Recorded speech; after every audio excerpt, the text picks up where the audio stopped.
October 10th, 2013. This is kind of an update on the video from last night, guys. We're looking at different images of ISON, but I want to look at the legend of the winged disc, and it goes back, it's not just Egyptian, but it goes back to the Sumerian text and actually all over the world. One of the videos I'm going to do in the next few days is going to tie in all the different countries of the world that have this winged disc legend, and we need to figure out what's going on with it. Now, a lot of people think that it's a red planet that's flying in. You see it here with the cobras. It's not a winged planet. It is exactly what they call it, a winged disc, and it's also always associated with a god coming to Earth. Okay, this is where the winged disc got its name, and they called it At, or A-A-T, and it had to do with Ra coming. He left first in the disc, came back down, and helped in a battle. He led the metal workers in a battle. It says, and they won the battle. Now, this goes all the way into the Old Testament with Joshua chapter 10, guys. If you read that, it said the Lord discomfited them from before Israel and slew them with a great slaughter to Gibeon. And it came to pass as they fled from before Israel and were in the going down to Bethlehem, that the Lord cast down great stones. Are you listening? From heaven upon them, and they died. And it says, and there were more which died from the hailstones, and whom the children of Israel slew with the sword. And that was a lot of them.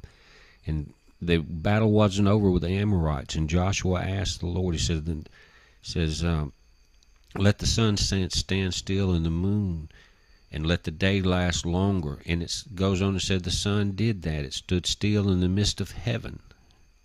And it was the longest day ever. It never happened again since that point. Could that be a comet coming in the evening, guys, and keeping it daylight, and that hailstone, the hailstones coming down be part of a meteorite or a comet debris trail or leading objects? Read Joshua 10:10. It goes into detail. And here it tells you this is in Persia, South America, Australia, Mesopotamia, in Egypt. The winged disc. Here is key. It is not a planet. It is an occupied vehicle. Let's keep that clear when we're talking about this.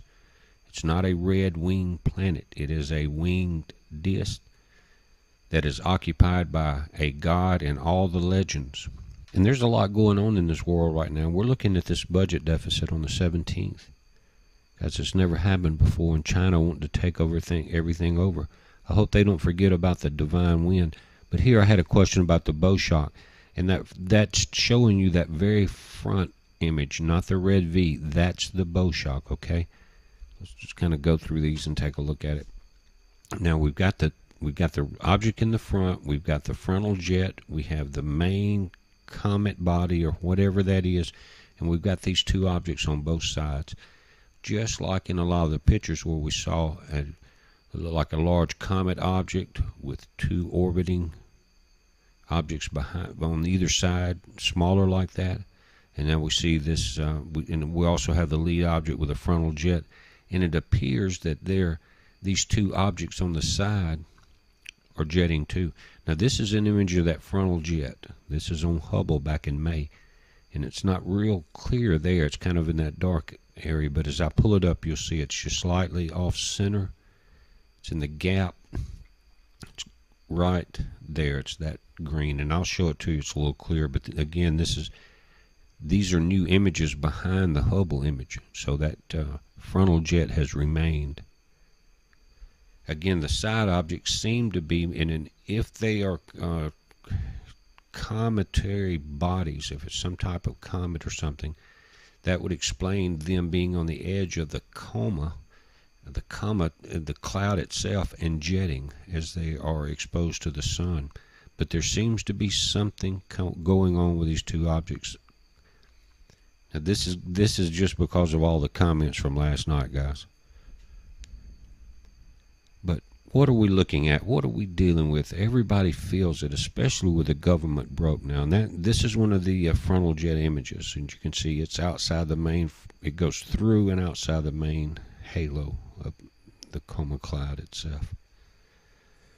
but it's very interesting times. This is not the time to let your guard down, and guys, I think it's time to stock up on extra food and water. If these banks go down, we're going to be in trouble. But it's a heads up, guys, and just right here at the end, I want to clear up one thing that we've talked about before, and especially with these new images, this parallax factor thing. Let's eliminate that completely out of the picture like I've tried to do before, but it keeps getting brought up. Let's eliminate the two side objects. I said it's 3 stacked objects, right? They're out of the picture. And what I've been focusing on is right there in the center. Center object with 2 edges trailing out equal distance on both sides. Heads up, be safe.